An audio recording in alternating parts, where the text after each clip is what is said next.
તો આ જે સ્ટ્રેચર છે એ સ્ટ્રેચર બંને સાઈડથી ખુલી જાય છે,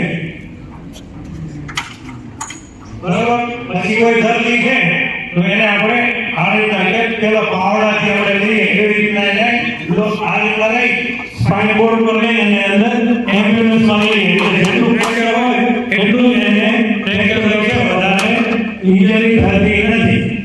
આ જે થાઈનું બોન આવે એનું મૃત્યુ થવાના ચાન્સીસ વધી જાય.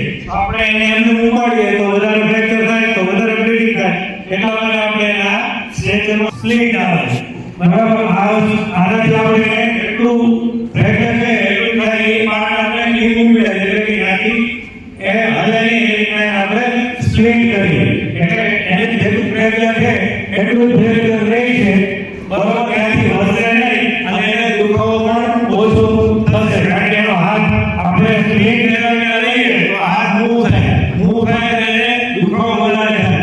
હવે આ એનો હાથ વળશે નહીં, બરાબર વળે એવી રીતના પગમાં ફ્રેક્ચર હોય તો આપણે એને પગમાં આ રીતના સ્પ્લિટ કરીએ છીએ અને આપણે ઇમોબિલાઇઝ કરી દઈએ છીએ. આપણા શરીરમાં જે સ્પાઇનલ કોર્ડ કેવળના તંત્રને ડેમેજ કરે, બરાબર. તો શ્વસન તંત્ર બંધ થઈ જાય તો શું થાય? માણસનું મૃત્યુ થઈ જાય, બરાબર. તો આપણે એને એ ભાગને ઇમોબિલાઇઝ આ રીતના કરીએ છીએ, બરાબર. જેટલું ફ્રેક્ચર છે એટલું જ હશે, ત્યાંથી વધશે નહીં.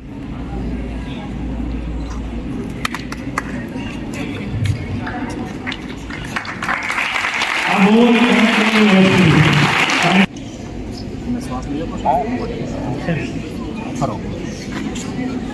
આ રીતના આપણે કૃત્રિમ શ્વાસ આપી અને એનું શ્વસન તંત્ર આપણે ચાલુ રાખીએ છીએ.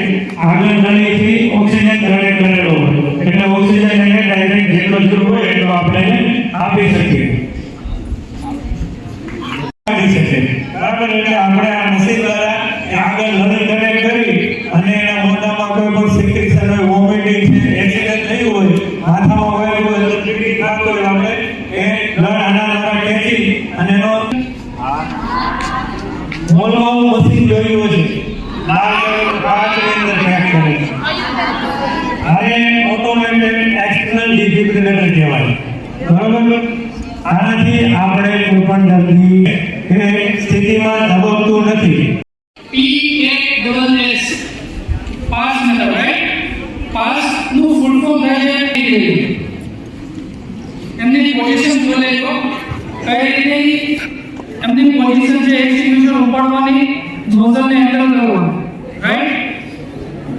P A પછી આવે છે બે S, એમાં પહેલો S સ્ક્વીઝ. સ્ક્વીઝ એટલે દબાવવું, જે ઓપરેટિંગ લીવર છે એને દબાવવામાં આવે છે. અને લાસ્ટ S છે સ્ક્વીઝ. આપણે જેમ ઘરે ઝાડુ મારીએ ને એવી રીતના પાવડરનો થ્રો કરવાનો હોય છે, જેનાથી ઓક્સિજન કટ ઓફ થઈ જાય છે અને આગ ઇઝીલી ઓલવાઈ જશે. ધુમાડાના લીધે અમુક જગ્યા દેખાતી નથી, એવા સમયે નીચે જો વાયર કટ થયેલો હોય છે એ કોઈ પણ તળાવ, નદી એવી જગ્યાએ જ્યાં કોઈ વ્યક્તિ ડૂબે છે એને રેસ્ક્યુ કરવા માટે જેકેટનો ઉપયોગ થાય છે. આ જોયેલું છે કોઈ? આ બાજુથી આ બાજુથી નહીં. રેસ્ક્યુ થઈ ગઈ દેખાય છે કઈ રીતનું છે? આ જે રેસ્ક્યુ કરવા માટે જે વ્યક્તિને કહેવામાં આવે છે એ ડૂબવા માટે અથવા તો કોઈ પણ ડેડ બોડીને બહાર કાઢવા માટે.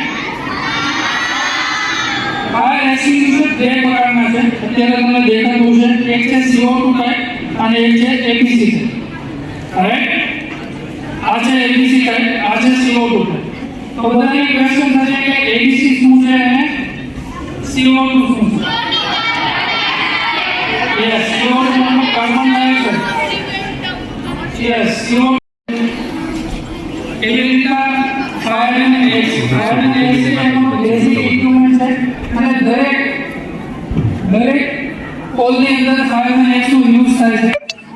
એમાં આગળની સાઈડ તમે જોશો તો એકદમ ધારવાળો ભાગ આપેલો છે. જે જગ્યાએ આગ બોલવા ગયા હોય ત્યાં ઇલેક્ટ્રિસિટી ચાલુ હોય એવા સમયે જો પાણીનો નળો ચાલુ તો એવા સમયે અમે ઇલેક્ટ્રિક કનેક્શનને કટ કરવા માટે આનો ઉપયોગ કરતા હોઈએ છીએ. પછી કોઈ જગ્યાએ રેસ્ક્યુ કરવા માટે તળાવમાં જઈએ છીએ તો એવી રીતે ખ્યાલ ન હોય એવી જગ્યાએ ગયા હોય બાઇકની અંદર જે યુઝ કરીએ છીએ હેલ્મેટ અને સેમ આ હેલ્મેટમાં બહુ જ ડિફરન્સ છે. આ એક જ લાકડામાંથી બનાવેલું વુડન હેલ્મેટ છે. શું છે? એક લાકડું જે હોય સાંધા વગરનું લાકડું ખૂબ જ મજબૂત, જે તમે તમારા ફાધર જે છે કોવિલમાં યુઝ કરતા છે હેલ્મેટ એની કરતાં બહુ જ સખત મટીરિયલમાં બનાવવામાં આવે છે.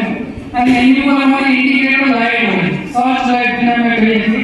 કોઈ એવી જગ્યાએ જ્યારે ફાયર થઈ છે ત્યાં ધુમાડાના લીધે અમને કશું દેખાશે ને એ લાઇટ શું કહે છે? Foam branch foam. કોઈ એવી ફાયર છે કે જ્યાં પેટ્રોલ, કેરોસીન કે ડીઝલમાં આગ લાગેલી છે એવી જગ્યાએ બ્રાન્ડનો ઉપયોગ થાય છે. અમારી પાસે એક લિક્વિડ હોય છે જેનું નામ હોય છે ફોમ. શું નામ છે?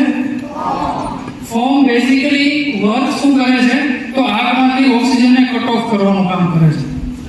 રાઈટ? જ્યારે આ ફોમથી મારો ચલાવવામાં આવે છે ત્યારે ઘરે આપણે મમ્મી જેમ કપડાં ધોવે ને ત્યારે જેમ સાબુના ફીણા વળે છે, ફીણા વળે ને સાબુના, તો સેમ એવા ફીણા વળી અને આગની ઉપર એક ચાદર બનાવી દીધી. શું બનાવી દે છે?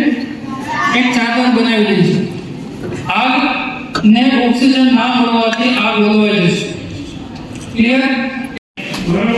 એટલે આનાથી આપણે વિશે શોખ આપી છે અને અમારે અત્યારે બેમાન થઈ ગયા છે. બરોબર. ત્યાં એક વેરિફાઈડ સ્ટાફ છે એ રીતે જોઈ જાય. હવે આપણે એમને પહેલા આવીને એમનો રિસ્પોન્સ ચેક કરશે.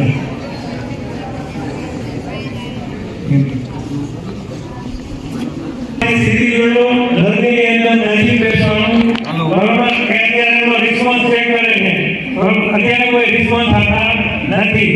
હવે ડોરથી એમની પાસે અવાજ લગાવશે. હેલો. છતાં કાકા રિસ્પોન્સ આપતા નથી. હવે એમને થોડું પેઇન આપશે. છતાં પણ એ રિસ્પોન્સ આપતા નથી એટલે એ પોતે અત્યારે અનકોન્શિયસ છે. હવે આપણે તમે 3 આંગળી આમ રાખો બધા. 3 આંગળી. બરોબર. આ બાજુ આવ્યું ત્યાં ધબકારા સંભળાય છે. આવે છે ને ધબકારા. કોઈ પણ જે જગ્યાએ તમે નોર્મલ શ્વાસ લઈ શકતા નથી, જે જગ્યાએ એટમોસ્ફિયરમાં તમે આ એર છે એ તમે શ્વાસ લઈ શકો છો. શું કામ કે શુદ્ધ હવા છે. જ્યારે કોઈ આગ લાગેલી છે, કોઈ રૂમમાં આગ લાગેલી છે, કે કોઈ બ્લેકબોર્ડ કે એમાં ફાયર લાગેલી છે તો ફૂલ ધુમાડો છે. એ ધુમાડાના નોર્મલી શ્વાસ લઈ શકશો નહીં. અને કોઈ માણસ અંદર રસાયેલું છે એને રેસ્ક્યુ કરવા માટે અમે જશું તો અમે પણ શ્વાસ લઈ શકશું નહીં. તો એવા જઈને કોઈ માણસ અંદર ભેગા થઈ ગયેલું છે તો એને બહાર કાઢવા માટે અમે BSS નો ઉપયોગ કરશું. BSS એની અને હાથમાં વાગેલું છે એમને એમની ઉપર બેસાડી દેવાના છે અને રિલીઝ કરવાના છે.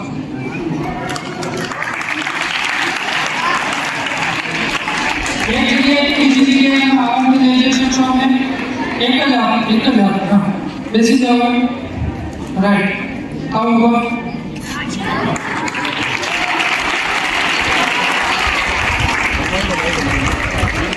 આ એક જ મેથડ છે કે જે યોગ્ય ખ્યાલ આવતો તમને કે આ આપણો ઉપયોગ રેસ્ક્યુમાં પણ થાય. જોઈએ આપણે કોન્શિયસ હાલતમાં એકદમ નજીક લાવી એની એકલો મોરાવી દઈશું. હાથ જે છે નીચેની સાઈડ આવશે. હાથ નીચેની સાઈડ દબાવતા રહેશે. 3ના કાઉન્ટમાં ઊંચા કરી અનકોન્શિયસ હાલતમાં છે. એક જ એનો પગ નીચે નથી એમ છતાં એમાં અનકોન્શિયસ હાલતમાં તો રેસ્ક્યુ કરવામાં આવશે.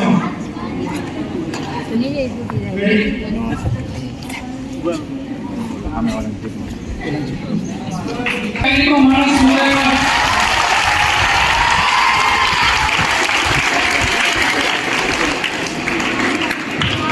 હવે મારી જેવા માણસ શું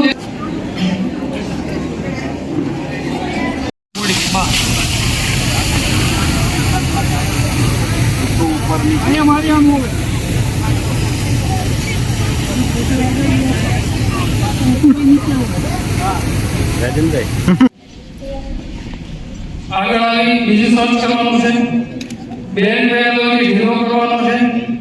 ઓલેન કે હું કઈ પણ નીચામાંથી કાઢીને નીચે વ્યક્તિને દેવાનું છે, જેનાથી એ વ્યક્તિની ઓળખ થશે અને એના કોઈ પણ સગા સંબંધી વાળા જે કોઈ પણ વ્યક્તિ છે એનો કોન્ટેક્ટ લઈને વ્યક્તિને બોલાવવામાં આવશે. ત્યાર પછી એને હેડ ઇન્જરી છે કે નહીં ચેક કરવામાં આવશે, માથામાં કઈ વાગેલું છે કે નહીં. એવું નથી પછી ફાયરમેન હેલ્પ માટે ઓવર હેન્ડ કરી સાઈડ કરવાના રહેશે થોડા. ત્યાર પછીની મેથડ એને પોતાની સાઈડ પુશ કરી ઊભા કરવાના રહેશે. ત્યાર પછી તમારી બાજુ ફેરવી એમના બંને પગની વચ્ચે થોડી જગ્યા કરી તમારા હાથ અંદર મૂકી અને પોતાના ખંભા ઉપર એને લઈ લેવાના રહેશે. તમે એનો બીજો હાથ જોશો તો બીજો હાથ એમનો કમર ઉપર છે, દેખાશે બધાને? બીજો હાથ એમનો કમર ઉપર છે. શું કામ એ કમર ઉપર છે? કે અત્યારે ભાઈ છે કોન્શિયસ છે, ભાઈ છે ભાનમાં છે, પણ ક્યારે બેભાન થઈ જાય એનું બ્લીડિંગ કેટલું થયું છે આપણને ખ્યાલ નથી.